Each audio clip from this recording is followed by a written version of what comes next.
She told everyone. I outgrew him months ago. I was just waiting for the right time to leave. I didn't defend myself or respond publicly. Nearly a year later, she watched me buy my first house while posting online about feeling lost and regretting important decisions recently.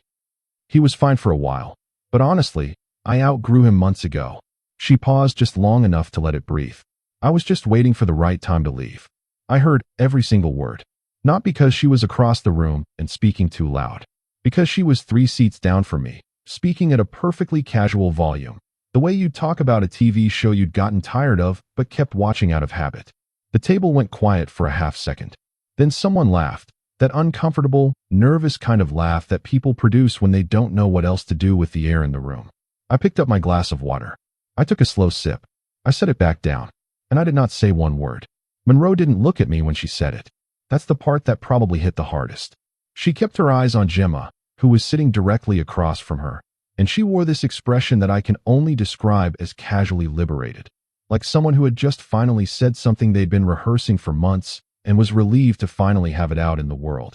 There were 12 people at that table. 12 people who were, in various degrees, friends with both of us. 12 people who had just watched my girlfriend of 2.5 years announce, publicly, that she had mentally left me months ago and had simply been waiting around for the timing to feel right. Like I was a notice she'd written but hadn't gotten around to posting yet. Remy was sitting directly across the table from me. He caught my eye, and for a moment neither of us moved. He gave me a small nod. Not a "this is fine" nod. I see you, stay still, don't give her this nod. I nodded back, and that was the only real communication I had for the rest of that dinner. We stayed another 40 minutes. I ate what was in front of me. I responded when people spoke to me. I smiled at things that were genuinely funny.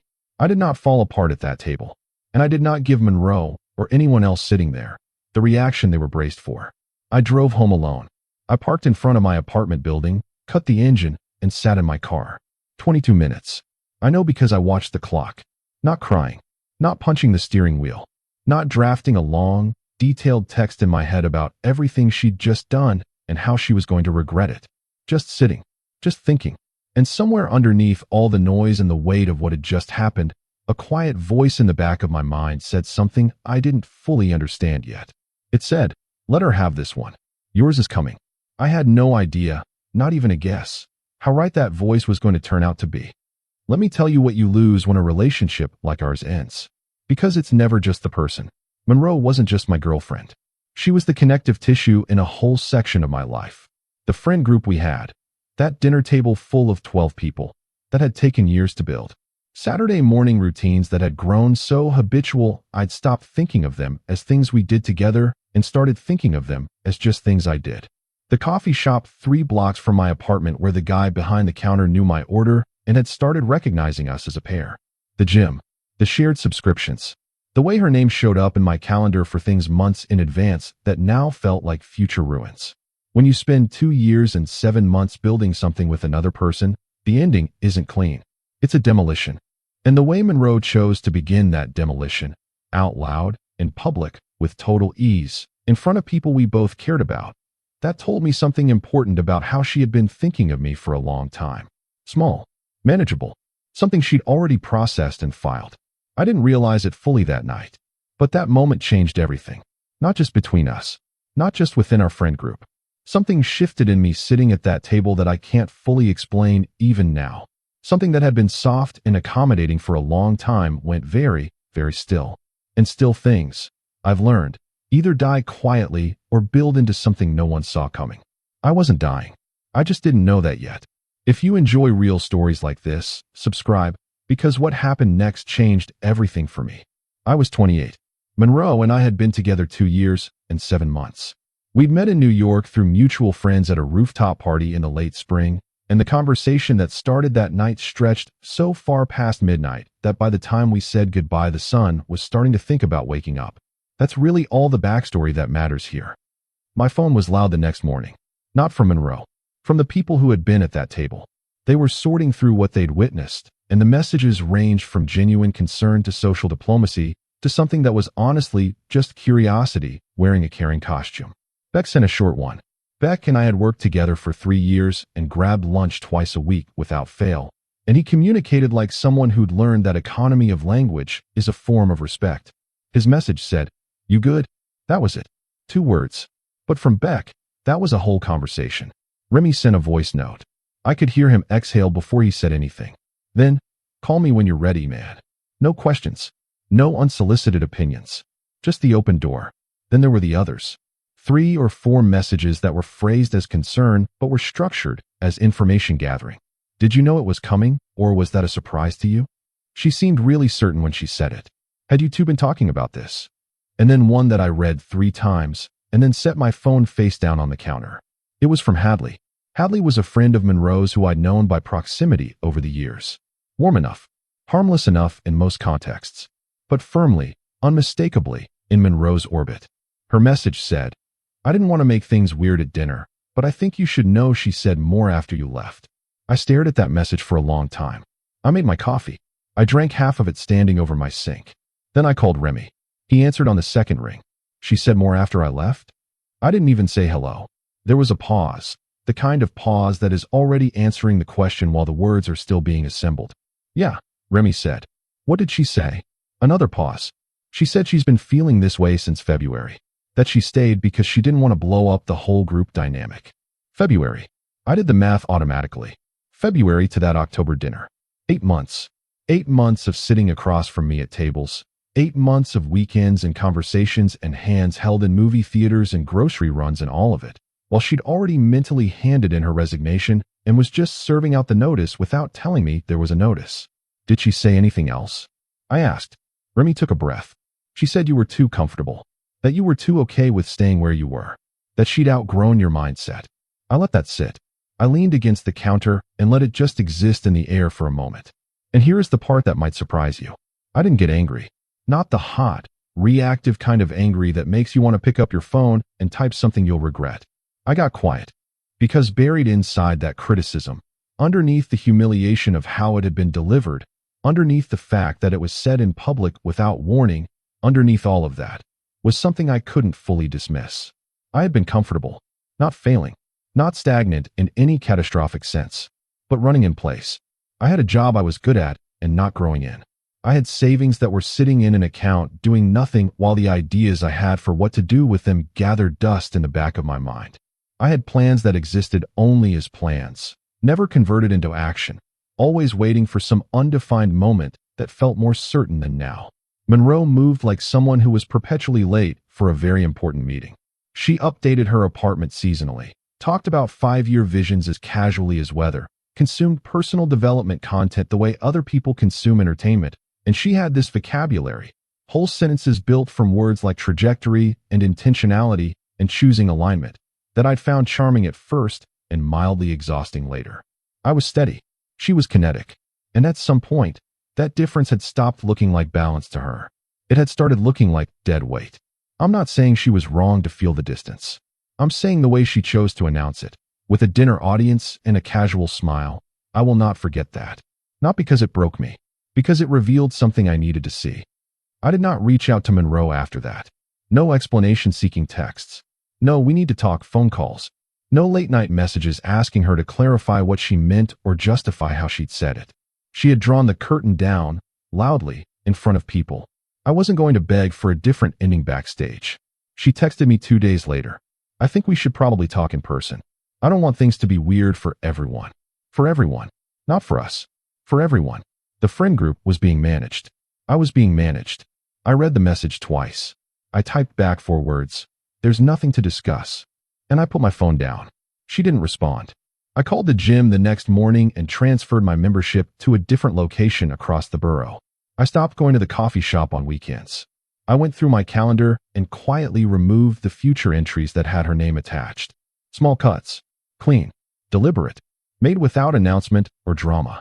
And I went completely silent on social media. No vague posts. No cryptic quotes. No choosing myself captions. Nothing. Monroe, on the other hand, was not silent. Within about 2 weeks of the dinner, the posting began. It started softly. A photo with a caption about finally having space to breathe. Then a quote graphic, white text on a plain background, that said some people are chapters, not the whole book. Then a post about healing, about choosing growth over comfort, about walking away from things that no longer match the person you're becoming. Each one collected hundreds of likes. Comments from people I recognized. People who had been sitting at that dinner table. People who had watched me pick up my water glass and stay quiet. They were all now validating a narrative. Remy sent me a screenshot once. Just once. No commentary. Just a single question mark at the end. I wrote back 3 words. Let her post. Because here's what I understood. Really understood, in a way I couldn't have articulated at 25, but could see clearly at 28. Every post was a performance she needed an audience for. She was processing publicly because she needed the reflection back. She needed people to confirm that her version of events was the right one. That she was the one who grew. That she was the one who chose herself. That the dinner was an act of liberation, not something that required a careful look at its own cruelty.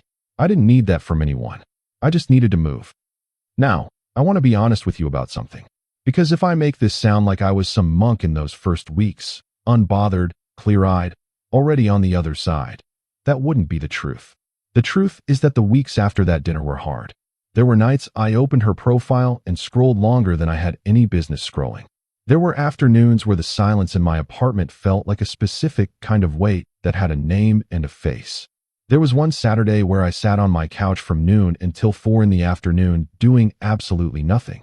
Not processing, not planning, not even watching anything. Just sitting in the kind of stillness that isn't peaceful. The kind that's just empty. Grief is grief. Even when the person doing the leaving decides to make it a public announcement first. Even when they hand you the clarity wrapped in humiliation. Even when, on some level, you know you'll be better for it. The better for it part is not immediate. It comes slowly. And it doesn't come at all if you keep reopening the wound every time it starts to close. So I let myself have the hard nights. I didn't pretend they weren't happening. I just stopped letting them set the tone for the morning. I stopped letting them become content. And I started moving in the only direction that made sense. 3 weeks after the dinner, Beck and I were sitting in the diner we always went to, corner booth, Tuesday lunch, same as always. He'd been patient with me. Patient in the way that Beck is always patient, which looks like not bringing something up and then bringing it up at the exact right moment with surgical precision. He put his fork down mid-meal and looked at me. Okay, he said. What's the actual plan? I looked up. Because I know how you work, he said. You've been quiet. That means you've been thinking. So what's the plan? And I told him. About a year before all of this, I had started quietly looking at real estate. Nothing actionable. Just the kind of late-night browsing you do when something in you is waking up before the rest of you is ready to acknowledge it. I had money sitting in savings. Not a fortune, but enough, with the right mortgage, with the right property, to actually make something happen. I'd never moved on it because I'd convinced myself to wait.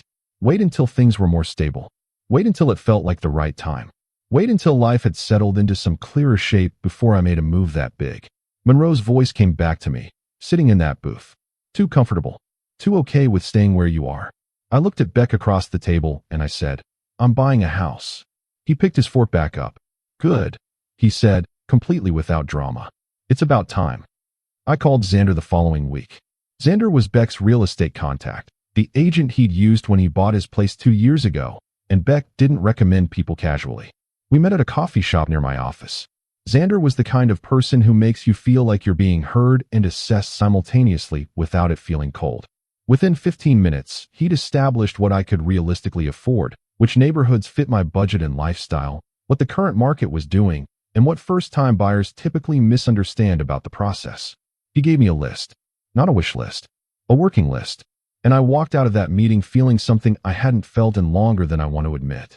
Like the ground was solid beneath my feet, and I was choosing where to walk next.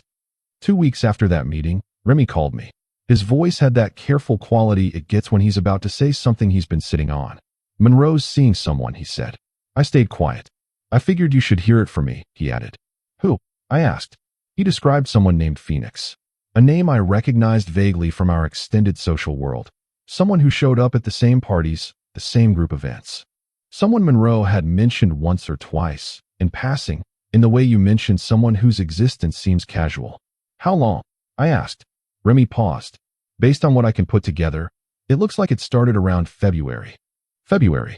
The same month, she later said she'd started feeling like she'd outgrown me. The same month she'd apparently begun mentally checking out. I sat with that for a moment.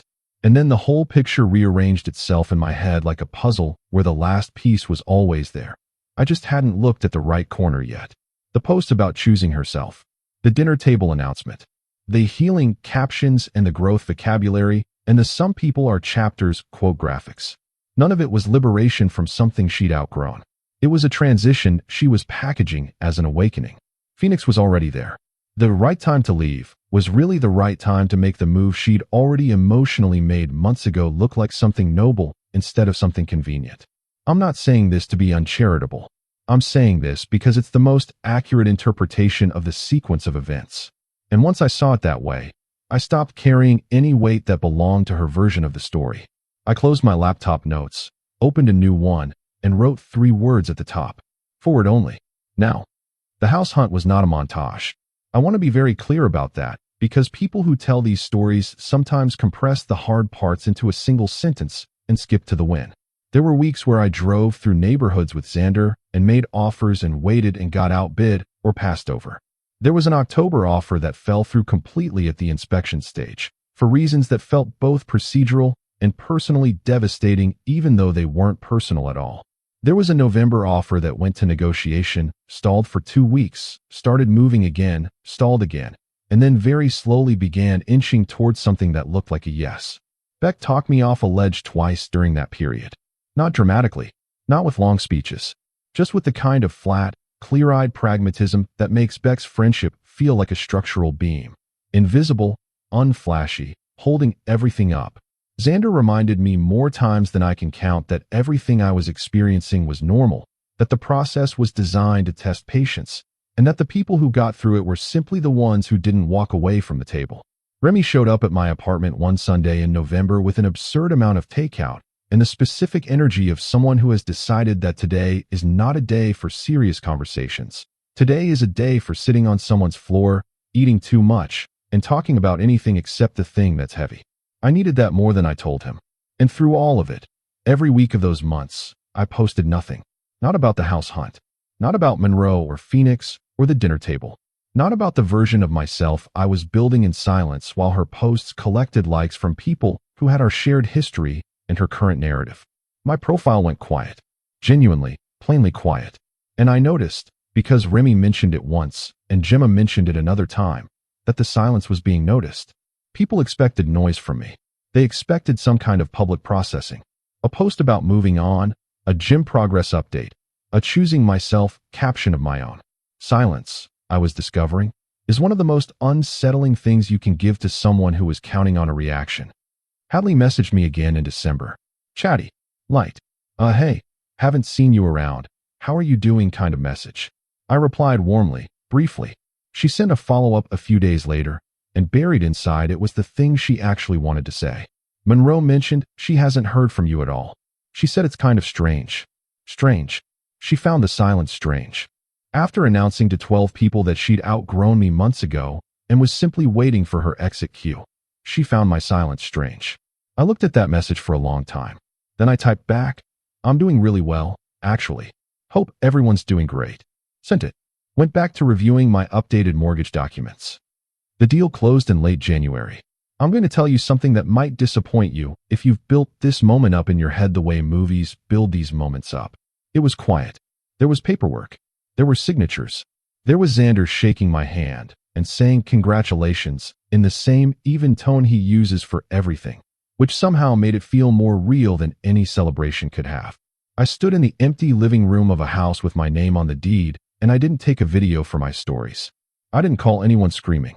I called my mom. She cried a little. I almost did. Then I texted Beck and Remy. And then I sat down on the floor of an empty room in a house that was mine, and I just stayed there. With the quiet. With the weight of it. With everything it meant, which was too much to put into any caption. Beck posted about it. I want to be clear, I did not ask him to. He came to see the house about a week after closing. I gave him the tour, which took about 12 minutes and involved him nodding approvingly at load-bearing things and asking practical questions that only Beck would think to ask. When we were outside, he took a photo of the two of us. I didn't realize he was going to post it, but he did.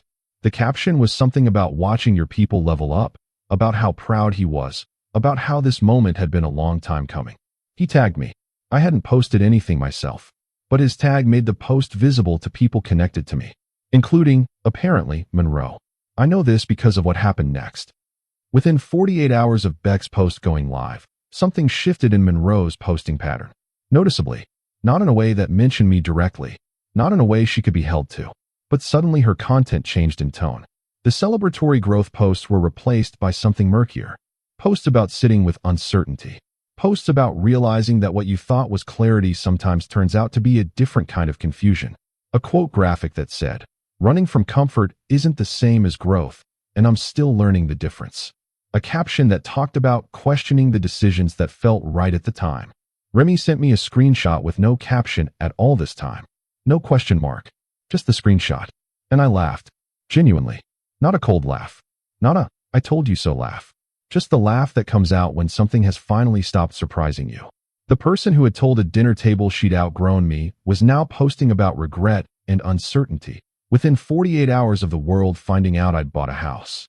The narrative she'd built, the one where she was the one who grew, the one who saw more clearly, the one brave enough to move on, it had just been quietly, publicly complicated. Not by anything I said, by what I did while she was posting. Gemma called me on a Thursday evening in early February. Gemma was one of the people from that original dinner who'd stayed in occasional contact without an agenda. She wasn't a messenger for Monroe. She wasn't reporting back to anyone. She just called sometimes. "Can I say something without it being weird?" she asked. "Go ahead," I said. "Monroe and Phoenix broke up." I waited. "I don't think she's doing well," Gemma added. "She's been saying things to people. About second-guessing herself. About feeling like she maybe made the wrong calls about some things." "Some things," I said. "Yeah," Gemma said. There was a quiet pause. "I'm not telling you this to try to get you to do anything," she said quickly. "I know you don't want anything to do with that situation. I just thought you should have the full picture." "I appreciate that," I said honestly. And then Gemma asked a question that landed so simply it almost caught me off guard. "Are you happy?" I didn't have to think about it. "Yeah," I said. "I really am." She was quiet for a second. "Good," she said. "That's actually really good. There is something I've held back until now. Something that reframes everything I've told you so far. In the last 6 months of our relationship, Monroe had brought up the idea of me moving into her apartment. At the time, I interpreted this as a natural next step, the relationship progressing, us getting more serious. I understand now that it wasn't quite that. Her lease was expiring. Her rent was increasing significantly, a number she had mentioned once, in passing, in a way that registered as stress rather than information. And having someone split that cost with her was a practical solution to a financial pressure point. I hesitated when she brought it up. Something in me, something I couldn't name and didn't investigate at the time, said not yet. I want more time to think about this. I want to feel more certain before I make a move that big. She framed my hesitation as fear of commitment. She mentioned it to Gemma, who mentioned it to me later phrased as gentle concern. She thinks you might be afraid to take the next step. And I remember wondering if they were both right. I remember sitting with the possibility that my caution was actually avoidance. Now I can see it differently. Moving into Monroe's apartment, in the last 6 months of our relationship, while she was already mentally checked out and already connected to Phoenix, would have meant appending my entire living situation to move into a space she controlled, under a lease in her name, with a man she'd already written off as a chapter and not a book. My hesitation wasn't fear of commitment. It was instinct operating faster than my conscious mind. And I'm grateful. I am deeply, genuinely grateful that I listened to it. There is one more thing. About a month before the dinner, before that October night that reset everything, Monroe made a comment on a walk home. We'd had dinner, just the two of us, and we were walking the few blocks back to her place, and she said it almost absently, the way people speak when they're testing a thought out loud before they decide if they mean it. I wonder sometimes if I settled too early. I turned to look at her. She smiled quickly, like she'd caught herself. "Not specifically with you," she added. "Just in general. Like, did I close off options before I really figured out who I was becoming? Before I really explored everything?" I nodded slowly. I said something like, "I think most people wonder that at some point. It's a pretty normal thing to sit with." She seemed satisfied with that. We walked the rest of the way talking about something completely different. I forgot about it almost immediately. The conversation evaporated from my memory the way small comments do when you're not looking for the thing they're actually saying. But here is the reframe. She made that comment 1 month before the dinner. She said she'd been feeling disconnected since February. Phoenix was already in the picture by February. That evening walk comment, that wondering out loud about settling too early and closing off options, wasn't casual introspection. It was someone looking for a reaction. Looking, maybe, for me to say something that gave her permission to move. Or looking to see if I'd fight for it in a way that changed her mind. And I had responded by normalizing the feeling and changing the subject. I handed her the door and told her it was a totally reasonable door to wonder about. I don't say this with bitterness. I say it with the clarity that took about 11 months to arrive. Because clarity, real clarity, the kind that doesn't need an audience to confirm it, is the quietest and most valuable thing I came out of this with. It's been close to 11 months since that dinner table. The house is no longer empty. There are things on the walls now. There is furniture that I chose, in a space that I own, in a life that was built in the silence that everyone was waiting to fill with something easier to dismiss. I am not the same person who sat in that car for 22 minutes. Not because I became someone better through pain. I'm not going to tell you that grief is a gift and suffering builds character, because sometimes suffering just hurts and the gift is optional and requires actual work. I'm different because of the choices I made while I was hurting. I showed up to work differently. I had harder, more honest conversations with myself about the difference between what I wanted and what I'd been defaulting to out of inertia. I stopped making later decisions when now decisions were available. I stopped treating waiting as strategy. Monroe's words at that dinner, too comfortable, too okay with staying. I let them be fuel. Not because she deserved the credit for what I built, but because sometimes the most clarifying thing a person can do for you is say the thing you needed to hear in the cruelest possible packaging. And you take the thing, and you leave the packaging on the table. Monroe is still posting. I see it occasionally, through the peripheral social overlap that never fully disappears, through things Remy or Gemma mention casually, through the way the internet keeps people more connected than anyone fully intends. She's been writing about feeling lost in the space between who you were and who you're still becoming. About regretting decisions that felt certain when you made them. About watching people you misjudged move forward and having to sit with what that brings up. I don't know if that last one was about me. It might not have been, but I read it, and I felt something that I can only describe as a very quiet peace. Not satisfaction at someone else's pain. Not, I told you so vindication. Just the recognition that the story she told everyone about me, the comfortable one, the static one, the one too okay with staying still, turned out to say a lot more about the person telling it than the person it was told about. She was the one who had been standing still while calling it growth. She was the one who had been waiting, repeatedly, for the right time, to leave a relationship, to begin a new one, to figure out what she actually wanted. She was the one who'd said I was too comfortable with staying where I was, while she was doing exactly that, staying in a situation she'd already emotionally exited, waiting for the most convenient moment to make it official. The chapter analogy she loved so much. She was right that some people are chapters and not the whole book. She just had the characters wrong. I haven't spoken directly to Monroe since the forward text. I don't intend to. Not out of anger. I want to be clear about that because I think people sometimes hear, I have no intention of talking to that person, and assume it's coming from a hot, active place. It's not. It's coming from a very calm, very settled place. Some doors close. And the most important thing you can do when a door closes, especially when someone on the other side slammed it shut in front of an audience and walked away feeling like they'd done something empowering, is not stand outside knocking, waiting for a different ending. You walk somewhere else.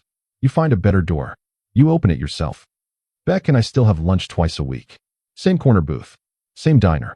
Same energy where neither of us needs to perform anything for the other. Remy came over to the house a few weekends ago, and we sat on the back patio. My patio, the one attached to my house, the one with my name on the deed, and we talked for 4 hours about everything and nothing.